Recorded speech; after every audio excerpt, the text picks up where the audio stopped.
Hello and welcome to Crushing Doubts Q&A every Thursday at 6 p.m. Eastern, 3 p.m. Pacific. We are here as always to talk about mind-body issues. And why am I here to talk about it? Well, I've been through them myself. As so many of you know, I went through 8 years of chronic back pain. I've also had a long history going all the way back to my childhood of many mind-body issues. Now, what is a mind-body issue?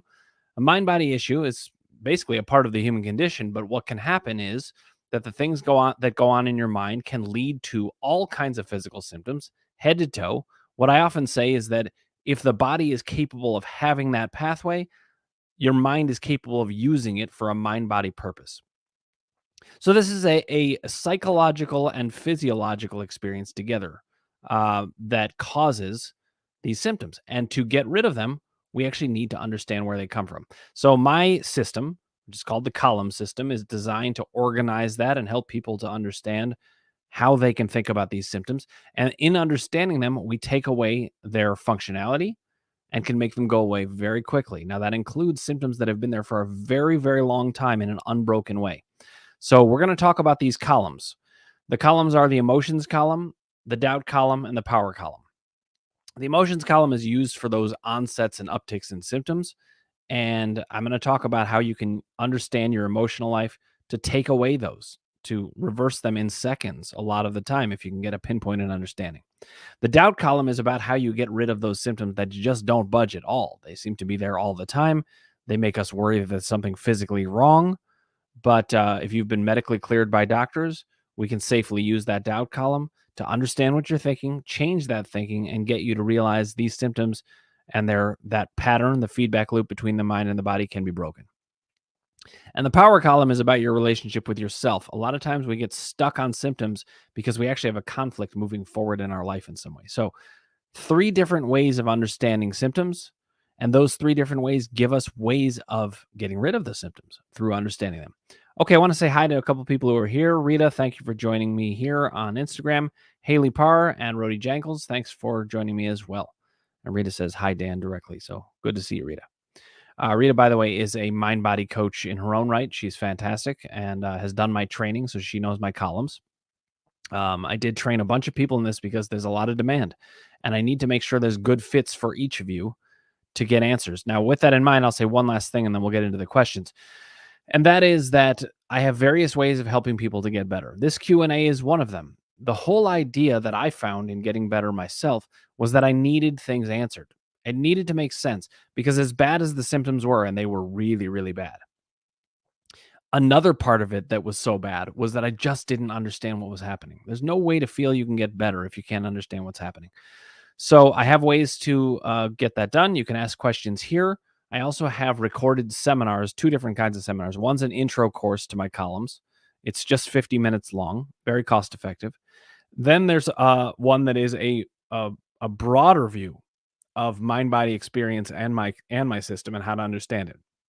That full seminar is 8 sessions. They're 75 minutes long each. That are also very cost effective for what you're getting. They give you every piece of information you need. So you can get either of those on my website, www.crushingdoubt.org. You can email me if you have questions about it. It's dan@crushingdoubt.org. And then I also have these membership groups, and they're a lot like this Q&A, but they go more in depth. They allow us to have a back and forth and get even further in the work in one sitting. And there's Zoom calls.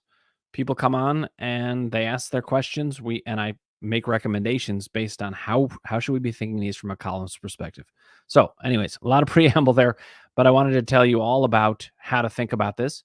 Let's dive in with some questions. We've got some coming in from YouTube. It looks like some people came on early and loaded them in. So, stuck between stations. That's Scott. Good to see you here. Scott says, sorry to miss you all tonight. Appointment with my therapist at 6 p.m. Well, no wonder you can't be here. My question or questions is something to do with the effect of, are there ways that are better than others to address fatigue/gut issues? He wrote a couple of other things. When addressing them in the doubt column, as opposed to something more classically structural. Now let's see what else. Is there a good or better way to address your positive self-talk? Okay, you know what? I'm going to take these one at a time. Let's back up. So here's the question. Are there ways that are better than others to address fatigue or gut issues? And then the second part was, as opposed to something more classically structural. Well, the way I think about really any mind body issue is always the same. It doesn't matter where it is, it doesn't matter what the symptom is, it doesn't even matter how severe it is. Now, it matters to the sufferer, of course, but from a conceptualization standpoint and from what we do about it, none of that has to matter. So I don't care what the symptom is. It could be fatigue, it could be migraines, it could be back pain, it could be severe burning and itching, it could be blurry vision, it could be tooth pain, it could be gut issues, it could be concentration issues. It does not matter what it is. If you have been cleared by a medical doctor, usually when I talk to people, they've been cleared by multiple medical doctors. They've gone to many different sources trying to figure this out. But if you've been cleared medically, and I'm going to talk about what that means, then you can work in a mind body sort of way. So, what does it mean to be medically cleared? First of all, you can be medically cleared by a doctor who knows about mind body issues, who can actually tell you, yes, this is a feedback loop between your mind and body. That's kind of diagnosing into the mind body experience. But sometimes we can't get there because the doctors you're seeing aren't saying those sorts of things. They could be talking about something called medically unexplained symptoms, or they could say, I'm not sure why this is going on. And you keep getting referred all over the place. When you keep getting referred and they can't figure it out, one thing I want to say is medical doctors are actually very good at figuring out what's going on. If they can't figure out what's going on, that's a sign that it is very likely to be a mind body condition. Now, I rely on some of the great medical doctors in the mind body field to corroborate what I know is happening because they understand the medical side. And they can clear people too. They can say, yes, all right, what they're saying is unexplainable actually is explained by a mind body feedback loop. You also can be medically cleared if a doctor does give you a diagnosis, but their diagnosis is one of these diagnoses that has been debunked. So, for example, if you have the diagnosis that you have back pain because you have a herniated disc, that has been debunked in the New England Journal of Medicine, JAMA, all the best journals in the world, over and over and over. We have found studies that show, and by the way, there's no contradictory studies to this. All of the studies show these structures do not cause these symptoms. So that's a way to rule out the medical side of things. So, when I hear that word structural, which Scott had asked, is there something more classically structural about this? The reality is there almost never is unless a medical doctor finds something very clear. And they're very good at finding clear things. So, again, it could be medically unexplained. It could be you get a diagnosis that has been debunked and doesn't explain it, which of course you may need my help or somebody else's help evaluating that in the mind body field. Or it could be that they just can't figure it out. And they tell you, I don't know. And you're bouncing all over the place. Or maybe multiple specialists saying, I know what it is, but nothing's getting you better. Okay, when that's happening, we treat it as a mind body issue. So back to Scott's question. I don't want you to ever separate out one symptom from another. That's something that I call level 2 doubt. There's these 3 levels of doubt. Level 1 doubt is, do I have a mind body symptom or not? I think Scott's mostly past that one in this, but level 2 doubt is one mind body symptom harder to treat than another? That's level 2 doubt, and that's what I'm hearing here. That's, of course, not said critically, it's supportively. That's one way that doubt can get at you. Now, level 3 doubt is, I believe it's mind body. I believe all symptoms can be cured. All mind body symptoms can be cured in the same way, but can I do it? Is there something wrong with me? Those are the 3 levels of doubt. Doubt's going to climb in there any way that it can. So the first thing I hear, Scott, is you got a little bit of doubt about this symptom being different. Let's just crush that right away. There is nothing different about this. If you approach it that way, then you can get to a place where you can recognize, oh, well, then I can go ahead and treat this just like anything else. And because doubt doesn't have that power, those symptoms can actually lessen just right there. Okay, now, next question. Scott says, is there a good or better way to address your positive self-talk other than just repeating your counters to your doubt to yourself out loud, especially with things like fatigue GI issues that are not classically structural? Okay, so I think I understand more what you meant then, Scott. Classically structural, I think what Scott is saying is that, like musculoskeletal things are often seen classically as structural. You have a structure and that structure determines whether you're hurting or not. Now, that's not actually true from what we found out.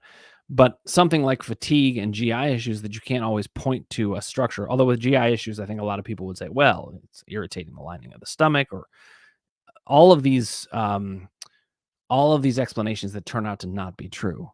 You could even fatigue. People could say, well, I think it's because you're low on iron, or they could make all kinds of arguments about it. So everything can be argued structurally, potentially. But what we see is that's not what causes most things. Like if you do have anemia because you're low in iron, that's a real medical condition. There are real medical conditions. But a lot of the time, that's not what's happening. And if you've been cleared medically, or they can't figure out what's going on, et cetera, you can treat it from a mind body issue. Now, back to Scott's question about, well, what can you do other than just repeating your counters? One thing I like to say to people is don't say things to yourself just to say them. If you don't believe what you're saying, it doesn't matter. So, for instance, some people come to me and say, I've been telling myself I'm safe, but the symptoms continue and I don't feel safe. And so I say, well, okay, hold on. If you're telling yourself you feel safe, but you don't believe it, how is that going to change your mind? It doesn't. That's actually where the columns in my system comes into play. We do things to help you actually feel safe. It's all about what you believe. It doesn't matter what I believe. I mean, I can tell you these things, but it doesn't matter what I believe. It matters what you believe. And you carry those beliefs with you, and it alters your physiology. So I don't want you just repeating things. You can repeat counters if they're working, if they remind you of things, and that can be helpful. But Scott's question of, is there a good or better way to address your positive self-talk? Well, the first thing is make sure that whatever the self-talk is something that you can really believe in. Secondly, don't stop your quest to find out more. That's what this Q&A is all about. That's what Crushing Doubt is all about. That's what my whole system is all about, is simply ask your questions. Find out more about why, because the more it makes sense, the more confident you will be that you're going to get better. Then all of that self-talk starts to become better. I'll give you an example. If you get to a point where you are certain it's mind body, well, then you can say in your self-talk, well, then why wouldn't it go away? And then you're having a different conversation with yourself. Instead of saying, I know this will go away, I know this will go away, but not really believing that. That's not going to make it go away. If you come to actually believe it, and this is all through dialogue and discourse and asking the questions. And listen, you need good answers. You can't just ask the questions. You need somebody who can answer the questions well. This is what I try to do. So I encourage you, if I answer a question and it's not good enough, ask the follow-up question. Okay, but you said this, but I'm left with this. Or you said this and this didn't make sense to me. I'm used to it. That's exactly what I'm supposed to be doing, is waiting for the follow-up questions. So hopefully, Scott, that gives you something to go on in terms of how to get to that positive self-talk. It's not so much about what you do. It's about the process of asking questions and feeling that there's a process that can get you answers so that you can feel more confident. That's what's going to alter that self-talk. The only other thing I'll add is that the doubt column work specifically. Really, all three columns help with self-talk, but the doubt column is the first one that really gets in there and helps you understand, what am I saying to myself? We articulate doubts. We get them into words so you can see, and then your counters are going to be more effective because you got it in words, so you know what you're dealing with. Okay, hope that makes sense. Danielle Lotus Skincare, welcome to Instagram, and Tatiana Kupalo, it is good to see you here as well. Okay, Beth Fowler. Beth has been doing some of the columns work, and she's talking about the core narrative here. Received no empathy growing up. So I grew distrustful, sad, no joy, sensitive, felt/feel there's something shameful about me, but don't know what it is. What's power action for me now? Okay, Beth, let me just make sure you didn't add anything down here. Okay. So your question is, what action steps should you take? I want to back up for a sec, though, because what usually happens when anybody writes any core narrative is that core narrative probably is going to need a little bit of work. The information you have in here is very powerful, very good stuff, very much on the right track. but I think we can get it into a form that's going to be even more powerful for you. So before we even get to the action steps from there, although this also probably is a summary of what you wrote, so you may have more in there. I would want to go back over the core narrative and make sure that it's really, really powerful.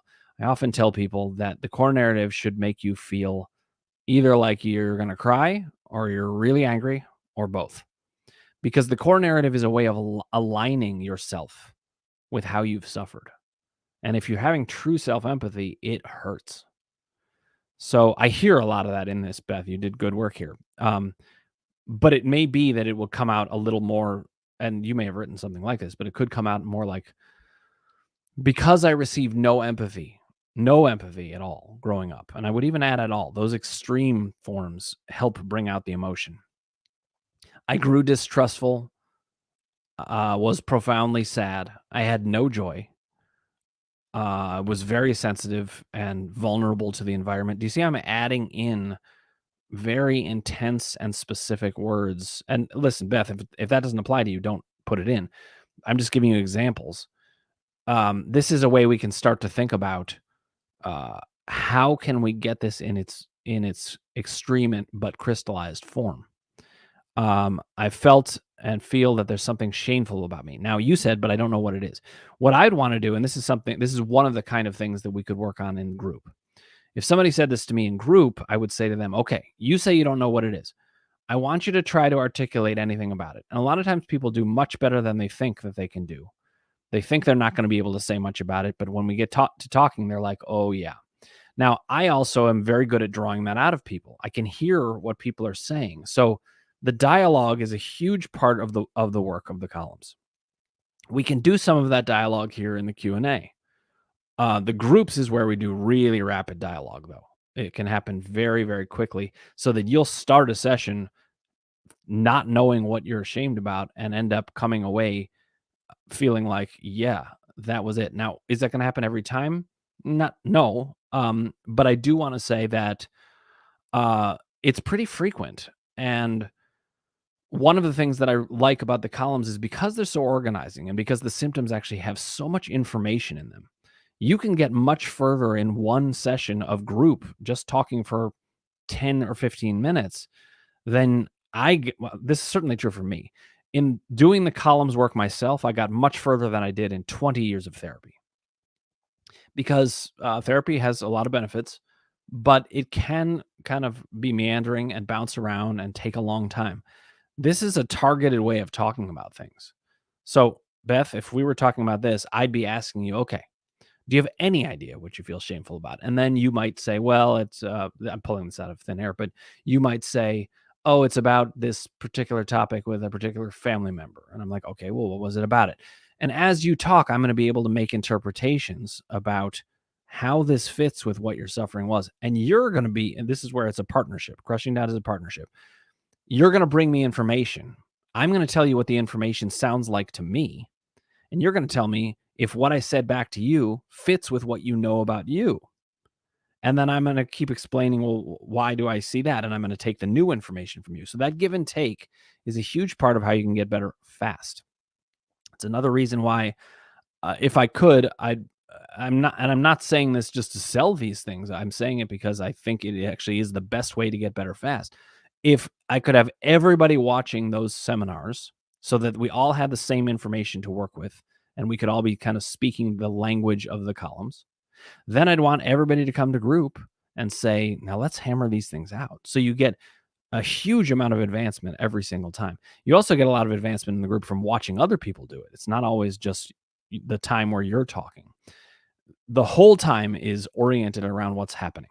And that's the same with the Q&A. So notice, Beth asked, what's the power actions for me now? If you're thinking about it the right way, the things that I said are the action steps. I said, hey, let's go back. Let's make this more extreme, more powerful. Let's identify what was shameful so that we can know what that next action step is. So there's always a step that you need to take next. Sometimes, though, people want to take a big step right at the end. And of course, well, a lot of times they do. Everybody wants to get places fast, of course. But there are sometimes steps in between. The good news is I can help you take them very quickly. So I just showed you guys some of the in between steps that Beth could take on the way towards a power action. But I will say this, let's say we want to jump to the end and give her a power column action step.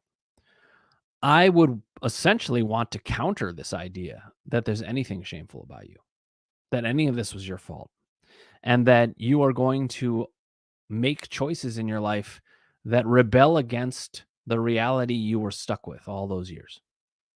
That's a general power column action step, but that gives you something to go on. Okay, hopefully that was a helpful way of talking about it, not only for Beth, but for you all. I do this for every question. I want it to be useful for everybody. Nora Manning, good to see you here. Thanks for joining on Instagram. Okay, Tula is running late, but she sent in a question, so I am going to put this up for her. Because I have doubt about movement, I've noticed I've become very OCD about my movements, like over planning how I'm going to consolidate picking up the saw that as I move around the house. Uh, how do I break through that? Also, as I make the progress some days, I have really high. Okay, hold on. I'm going to answer just this one question first. Because I have doubt about movement, I've noticed I've become OCD and plan and consolidate the movements around picking things up. I'm going to answer this question for Tula, but I want you to follow up later because I know you're getting here late. Maybe next time you'll watch the video and then ask the follow up questions. I would say that one of the things you want to do when you're overthinking your movements and you don't feel comfortable in your movements is you want to get to a place where you can feel safe to make those movements. I'm going to bring this down because it's hiding my face. Okay. So how do you feel safe in making movements? Well, you have to know that there's nothing that's going to harm you. I have a phrase where I say it can hurt, but it can't harm. What do I mean by that? I mean that, yeah, with mind body symptoms, they do sometimes hurt, and sometimes they even hurt with movement. But if you can't harm yourself, meaning there's nothing bad that's going to happen in your body from doing this in any kind of structural, permanent, physical way, or even temporary, then you can feel safer doing it. So if we bring down doubt, if we go to the doubt column and we work on it and we've brought down doubt enough that you're at a place where you're like, yep, I know I have a mind body issue. I know that this can be conquered. I'm not there yet, but I'm not worried this is something physical. Then that would allow you to move differently.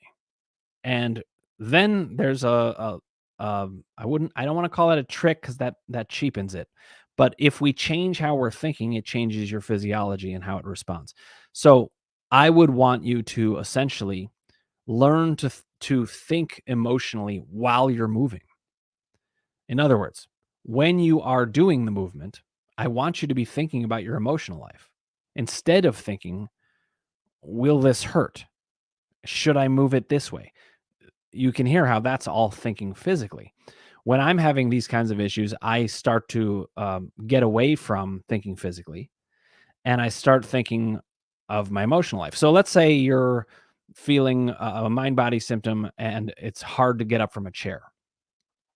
What I would want you to do instead, this is just an example, Tula, and for everybody else, you could give yourself something emotional to think about. You could think about, well, how am I feeling today? Maybe you're like, oh, I'm feeling old these days. It's really hard. Well, if you're in touch with the feeling, then it's not going to cause a symptom. So it can help while you're getting up to think, I feel like I'm getting old. And you get up and you notice, wow, I actually could move better that way. That happens a lot. When you are thinking emotionally, then your body just flows. You stop overthinking that. I've been doing some rehab on this foot, which is going very well in a lot of ways. Some of it has turned out to be mind body, and I address that. And some of it is similar to things like what Tula is saying. I was doing these lunges, and when I was doing the lunges, I was doing them so carefully, not even meaning to, but I felt the clumsiness of it. As soon as I just started doing lunges instead of trying to do them right, just started doing them, your body and mind knows what to do. Okay, that's my answer to Tula's first question. Okay, Kristen Park, good to see you here. Holistic, I like that name. You're here too. Thank you for joining us. And Joel Basis, good to see you as well. All right. Tula did have another question in there. Also, as I make progress some days, I have really high comfort, meaning feeling good in her body. And other days it's very low. And I keep my mind focused on logic, reason, and God as much as possible. But on days when I try to do everything right now, I just still have pretty high non-comfort. Is it is it best to just surrender and say, I know what this is. It's no big deal. It's going to pass. Thank you. Thank you. Um, okay. So hopefully this is the kind of answer that often requires further questions, because the answer, I remember actually one of my first supervisees when I was earlier in my uh, career as a therapist asked me about, do I do this or do I do that? And I said the answer is often going to be it depends. And I don't mean that to be a frustrating question, because I can do more than just say it depends. But the reality is it's going to depend on what's working for you. So in certain moments, we got to remember we're moment to moment beings. At some moments, you saying this is not a big deal, it's going to pass, is going to work for you. And at other moments, it's not going to work for you. And it's going to work for some people and not for others. And as I said, it's going to work for some people some of the time and not at other times. So, what you need is multiple solutions. What the columns do is they help you to organize those solutions, because they locate where's the basic problem. And then you can start to telescope in and say, okay, well, what's happening here? Now, Tula, as an example, if in a given moment you were feeling like I'm always working so hard and I need to just have some faith that this is going to get better, I've seen it before, then I could see that relaxing, because notice that would bring down doubt. That brings down your fear. It makes you feel like things are going to be okay. But if you end up saying that to yourself and you don't really believe it, then your doubt could go up, because essentially you could be saying to yourself, well, I have solutions, I'll put in quotes, but they're not really going to work. So for me, the big question that has to come first is, does it raise doubt or does it reduce doubt in a given moment? And the very same action you could take could reduce doubt in one moment or raise it in another moment. It's actually one of the tricky things about this work, because everything that I say could potentially raise doubt or lower doubt at a given moment for different people. I'm always trying to lower doubt, as people know, but sometimes I could say something to lower one person's doubt and it could raise another. I'll give you an example. One time on the Q&A, I was talking to somebody who wanted to know that they could get better fast. And I told them why I thought they could. And a sufferer who had been suffering for a longer time had their doubt go up from that question, because, oh, well, that person can get better fast, but I'm not. There must be something wrong with me. That's not true. There's a lot of potential contradictions that you can see out there that I can make sense of through the columns, especially the doubt column, to help you show why at one moment it makes your doubt go up, and another moment it makes it go down. And our job is to get control of those levers so that it can always, generally speaking, be going down. All right. Let's see. Dima Shishkov has joined us here, and Oasis Sun Moon is here as well. Thanks for joining us. Okay, Jane Smith. Hi, Dan. So good to see you again. Thanks for being here to answer our questions. This week I figured out you're genius. Oh, well, thank you. I appreciate it. Let's see. So you didn't say anything else about it, so I don't know what it is, but I appreciate the compliment. And I do think that I was just talking to somebody about this recently, that there's certain elements, and this is a power column thing for me. There's certain elements of me that I get to channel into the universe that is very pleasing to me. So as an example, I was very good at math when I was younger. I still am, of course. And you wouldn't think that somebody who's really good at math would end up in psychology or end up using it in psychology, but I do all the time. That's what the columns are. In fact, one person who didn't love the term columns because they felt it was too mathematical brought that to my attention. And I was like, well, that's interesting, because one of the reasons the columns work well for me, and maybe for certain people, because in the mind body field, different things work for different people, is that it is mathematically organizing. It's logical. So anyways, Jane, certainly all ears if you want to tell me more about the positives you think about me and what I offer. But it always pleases me so much that you guys are getting things out of it and learning more about how to understand it. So thanks for sharing. Appreciate it. Okay, Karen Isaacs, good to see you, and I have been thinking of you. Okay, I'm struggling with how to let others have their own journey. I also listen to all the podcasts in this and science behind manifesting but it's almost as if I'm addicted as a way to protect myself. Let me just see if the next thing follows up on that. Okay, actually, that was the same question. And one of the girls who works with me has one ailment after another. It's hard to listen to them all. I've sent her so much info.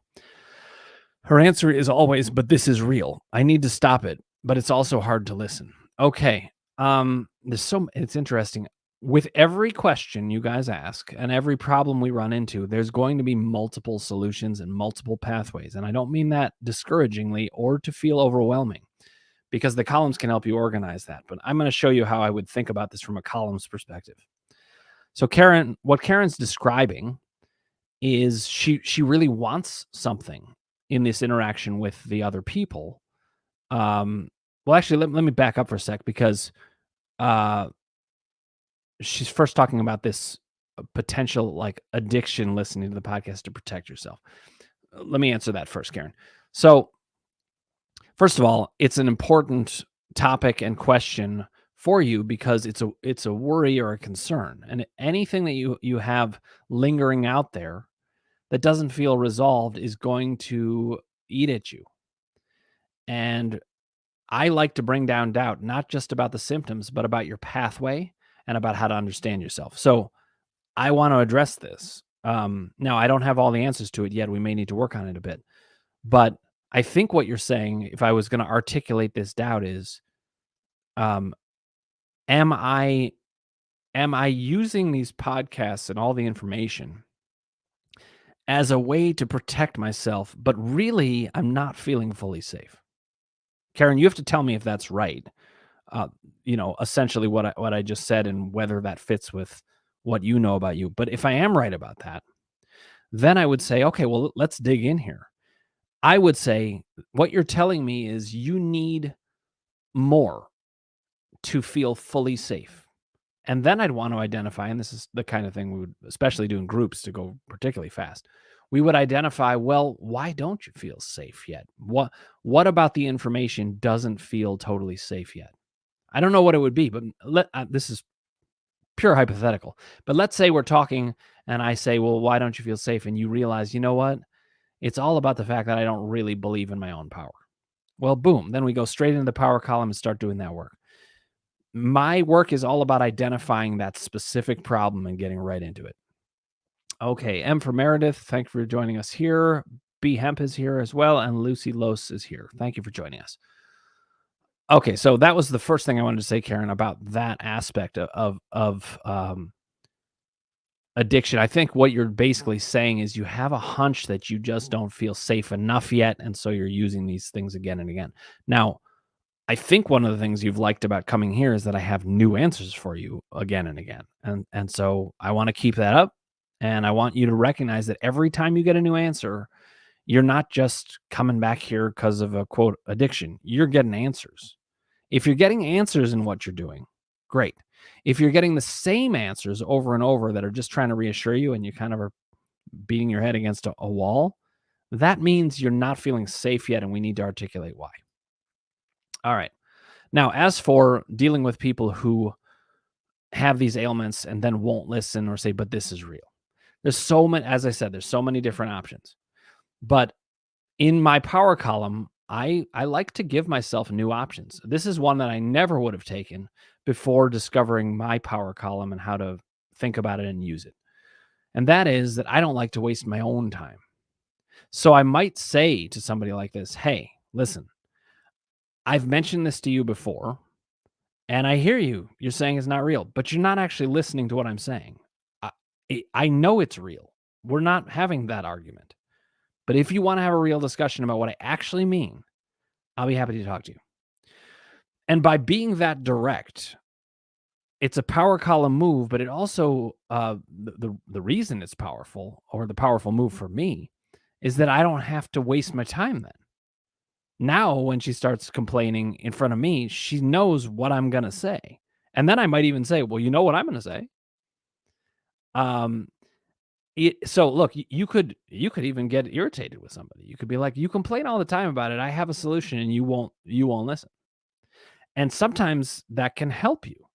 Other times the solution would be this: if you're going to continue with these complaints and you're not going to listen to me, then I'm going to let you suffer. I know it sounds horrible, but the reality is, what can you do? You can't do much about it.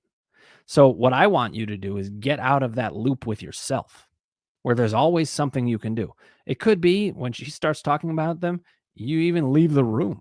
Uh, there's many different ways to do this. Some are direct with the person, some are internal.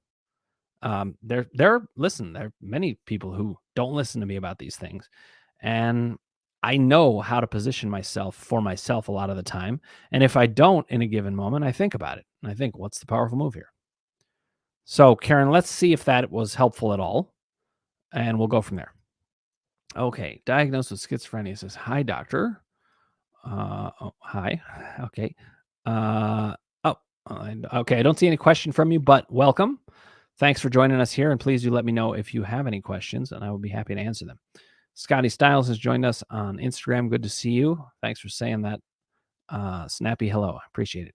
Okay, this is someone on Facebook. Don't have the name, but thank you for your work. You are welcome. Thank you for your appreciation. Uh, do you input on how to have the subconscious mind work for me versus uh, work towards fear? Okay, hold on. Oh, hold on. I see you actually updated this. Okay, so thank you for your work. Do you have any input on how to get the subconscious mind to be less afraid and to actually be an asset when triggered?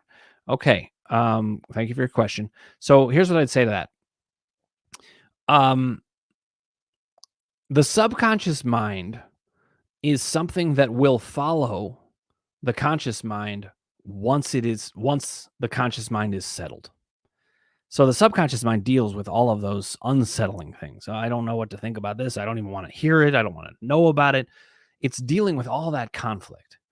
If you get to a place where you are at rest in your conscious state because you understand it so well, the subconscious will just relax. It won't need to be doing anything. So I guess I would say, um, I can get the subconscious mind to be less afraid by helping the conscious mind be less afraid. It's interesting. It's backwards from psychology, psychology is usually thought about, which is usually, okay, there's subconscious things. Let's unearth them, and that'll help your conscious experience. And that's true, by the way. But I will tell you this: I think it's a lot slower. It's easier and more direct, actually, to use the conscious experience to unearth what is there. First of all, if you're interpreting symptoms and what's being said, you can know a lot of what's going on in the subconscious very quickly. It's generally thought of as this mysterious thing that you can't locate or figure out. But the reality is, it's not that hard. If you know how to speak the language, it's very easy. When I hear dreams, I can interpret them very quickly. But even better than dreams are symptoms. They're like waking dreams. So, e- long story short, I do change that subconscious mind all the time. In fact, when people are going to sleep at night and let's say they're having symptoms in the night, what I tell them is, think about your conscious experience the day before. And if you're thinking about it, that will continue into your subconscious experience. That's actually part of why crushing doubt works. When you are certain, it seeps into your whole subconscious. It becomes part of who you are.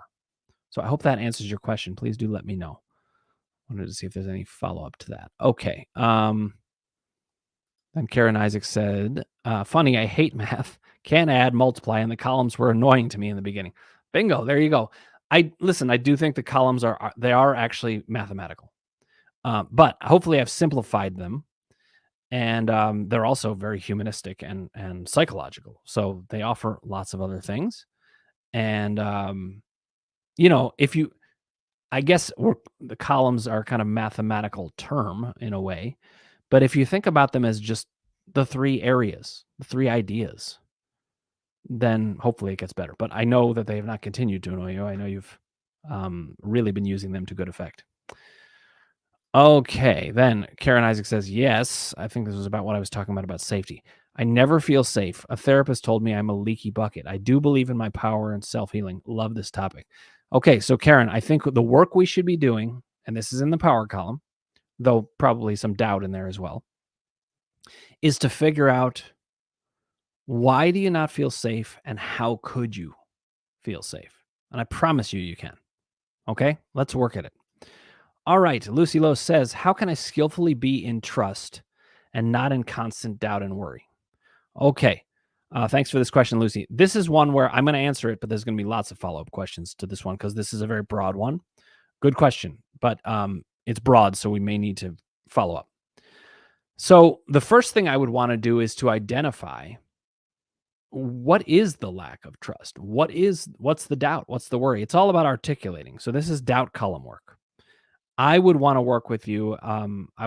Let's say it would be awesome if you would come to a group, let's say, and I would say, okay, we could have this dialogue. And I could say, all right, now tell me, what are the doubts and the worries? And I'm going to pull this out of thin air, Lucy, because I don't know you at all. But let's say you say, well, I've been having these symptoms for too long, so I don't think I can get better. Well, that's articulating a specific doubt. Or you could say to me, I got better from other symptoms, but now this one wasn't. So there's something particular about this. Well, now we've honed in on something. So the first step, Lucy, that I see in what you're saying is you could get to greater trust that you're going to get better, and it wouldn't be constant doubt and worry if any of those doubts and worries actually get answered and put to rest. And that's really what I do. I don't just leave it to you to do. But what I will do as we work is you'll very quickly pick up on what it is that I'm doing with you and how to do it. And then you'll be able to do it with yourself. And you'll do it over and over and over. I annihilate my doubts all the time. The columns were my system to do that. So that's my starting answer, Lucy. Let's follow up. I'm sure you have lots of questions from there. Okay. Thanks for that question. Okay. Healing Lad. Good to see you here. Hi, Dr. Dan. Thanks so much for helping us out. I had a quick question about food sensitivities. Obviously, there are extreme examples that aren't fully TMS, like a peanut allergy, but how can I tell? For example, I'm unsure if I have a gluten sensitivity. I was thinking of doing a nocebo-controlled trial in my home where I cut it out, then reintroduce it with only my wife knowing what has gluten. Love this experiment. That's very scientific. Yep. That way I will know if I have a true reaction or if it is fear and doubt putting my body in fight or flight when it perceives danger like gluten. That's brilliant. I hadn't thought to do that. I mean, I say to people, you are your own science experiment. So that's what's happening here. I think that's a great thing to try, but I want to tell you one thing just to counter that so that you don't get false information. The unconscious picks up a lot of stuff. So you could sit down with 2 plates and your wife has prepared it and her eyes look a certain way that give away what she did and your subconscious could pick it up. So I'm going to give you a different way I'm not saying it's a bad idea. It is a great idea and it could work. But if it doesn't work, don't necessarily take that as the full answer. Here's what I'd say.